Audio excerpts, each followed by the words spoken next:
Assalamualaikum warahmatullahi wabarakatuh. Selamat pagi anak-anak.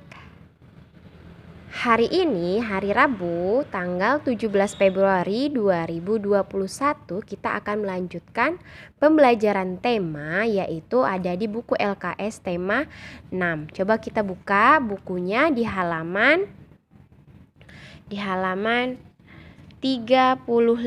Nah, di sini di bagian ayo mengamati, kita akan melaksanakan suatu aturan, tapi ada urutannya. Bagaimana agar memudahkan kita dalam mengerjakannya? Coba kita perhatikan aturan mandi sebagai berikut ini. Nah, dari keempat gambar ini, manakah gambar yang dilakukan pertama kali saat mandi? Yang mana? Memakai handuk?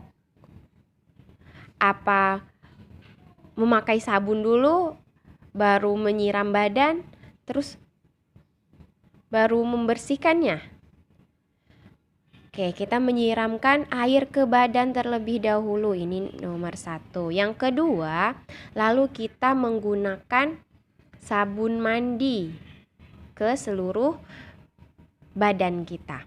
Nah, yang ketiga, setelah kita menggunakan sabun mandi atau memakai sabun mandi, kita siram lagi dengan air badan kita agar hilang busa-busanya. Ini nomor 3. Nah, yang keempat, kita membilas badan agar kering menggunakan handuk. Berarti kita mengeringkan badan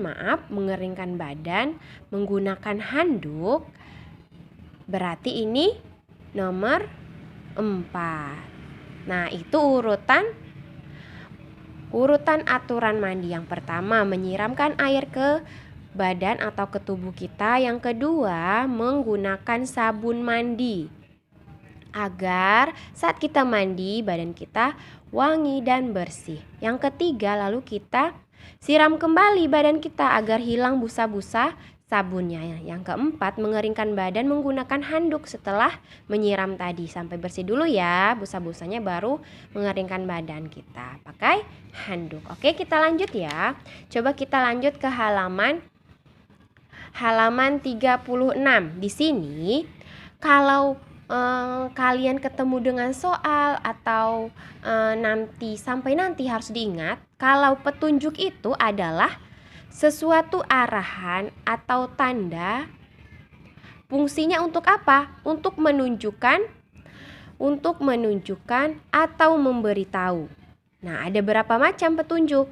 Ada petunjuk arah, lalu ada petunjuk pemakaian. Nah, kalau petunjuk arah ini biasanya petunjuk misalnya dari rumah kita sampai ke sekolah, atau dari sekolah kita menuju tempat-tempat umum atau ke suatu tempat. Nah, sedangkan petunjuk pemakaian ini biasanya digunakan dalam seperti kita membeli mainan Lego misalnya. Nah, di situ ada tulisan petunjuk penggunaan, atau kita membeli susu. Nah, bagaimana cara menyeduh susu itu? Nah, itu di situ ada petunjuk. Sedangkan kalau kita mau makan Koko Crunch, biasanya kan dia harus dicampur dengan susu juga. Nah, di situ juga ada petunjuknya. Begitupun saat akan menyalakan televisi, menyalakan lampu. Terus petunjuk apa lagi? Petunjuk kehidupan kita apa coba kira-kira? Petunjuk kehidupan kita agar kita hidup dengan baik, sesuai dengan aturan Allah. Kita memiliki petunjuk juga manusia. Apakah nama petunjuknya? Yaitu Al-Quran dan hadis ya.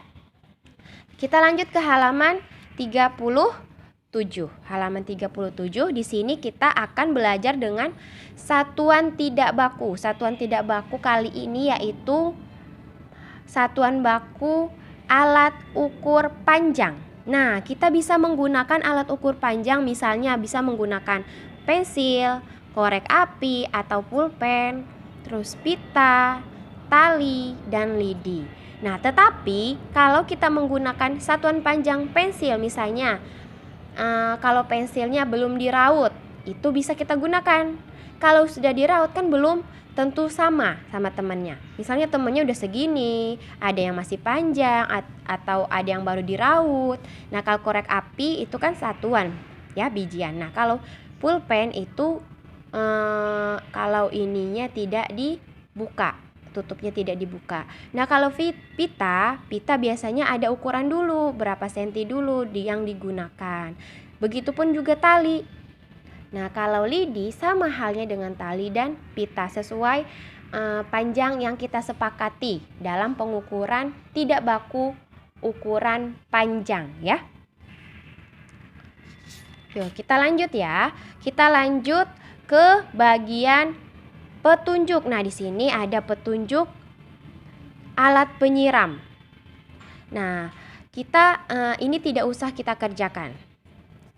Sekarang perhatikan bahwa kalau ada misalnya seperti alat penyiram tanaman siap digunakan, berarti kita harus menggunakan, sebelumnya kita memakai petunjuk dulu untuk misalnya memasangnya atau akan menggunakannya pertama kali, kan kita belum tahu, berarti kita menggunakan apa? Arahan atau petunjuk tadi ya. Ini petunjuk penggunaan, contohnya petunjuk penggunaan penyiram tanaman ya.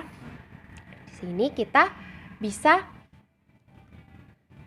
melihat di sini. Di sini ceritanya suatu hari Ruri akan menyiram tanaman. Ternyata alat penyiram tanaman belum dipasang. Nah, Ruri meminta bantuan Kak Dini. Kak Dini pun membantu Ruri. Ia membantu memasang alat penyiram. Nah, coba kita lihat di sini. Kamu tidak usah mengisi, tidak usah diisi lalu dipoto, tapi kalau mau diisi silahkan, tapi tidak usah dipoto ya. Kak Dini tahu tidak cara apa? Cara memasang. Boleh kita Buliza ditulis di sini ya.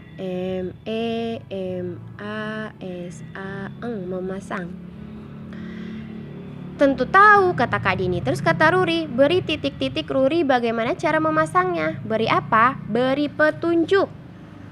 P-E-T-U-N-J-U-K. Petunjuk. Nah, kata Kak Dini, pertama-tama sambungkan. S-A-M-B-U-N-K-A-N. Sambungkan mulut wadah dengan pipa, kemudian putar hingga kencang. Selanjutnya pasang. P-A-S-A-N. Pasang kepalanya ke pipa. Setelah itu alat siap untuk digunakan. D-I-G-U-N-A-K-A-N. Digunakan. Boleh kalian isi tapi tidak usah dipoto ya, tidak usah dilampirkan ke dalam tugas tema hari ini. Nah, sekarang kita buka halaman 41. Di halaman 41 kita akan belajar tentang tempo. Nah, tempo adalah cepat atau lambatnya gerakan tari. Nah, tempo itu dibagi menjadi 3 bagian. Yang pertama ada tempo cepat, sedang, dan lambat. Ada 3 ya, cepat, sedang, dan lambat. Nah, tempo dalam tarian membuat tarian enak ditonton. Jadi ada tempo, kadang-kadang ada tempo cepat, ada campuran lambatnya, ada sedangnya. Nah, kayak gitu ya. Sekarang kita lihat di sini di halaman 44. Di halaman 44 di sini ada gerakan atau gerakan tari yang diiringi oleh suara musik. Di sini coba kita lihat iringi dengan musik bertempo sedang. Nah, gerakan disesuaikan dengan musik pengiring. Nah, seperti ini. Tangan kita tangan kanan dan kiri bergantian maju ke depan, terus kaki kita agak ditekuk. Bisa membentuk sebuah gerakan tari. Nah, di sini gerakan mengayun seperti tangannya kita mengayun yang seperti gambar ini, itu termasuk namanya gerakan non lokomotor. non-lokomotor. Kalau gerakan non-lokomotor itu gerakan yang tidak berpindah tempat, ya. Kalau yang berpindah tempat namanya gerakan lokomotor. Contohnya melompat, kan berpindah tempat. Misalnya dari titik ini ke titik ini, terus melompat ke sini. Itu gerakan lokomotor. Nah, kalau mengayun itu tidak berpindah tempat, namanya gerakan non-lokomotor, ya. Nah, hari ini tugas kalian coba lihat halaman 45 LKS-nya. Di halaman 45 ada 10 soal pilihan ganda. Kalian isi bagian ini saja yang kalian foto untuk tema hari ini ya. Jangan lupa dikasih hari, tanggal, dan nama. Lebih bagus lagi kalau dilampirkan dengan foto kalian ya. Oke, Ibu akhiri. Wassalamualaikum warahmatullahi wabarakatuh.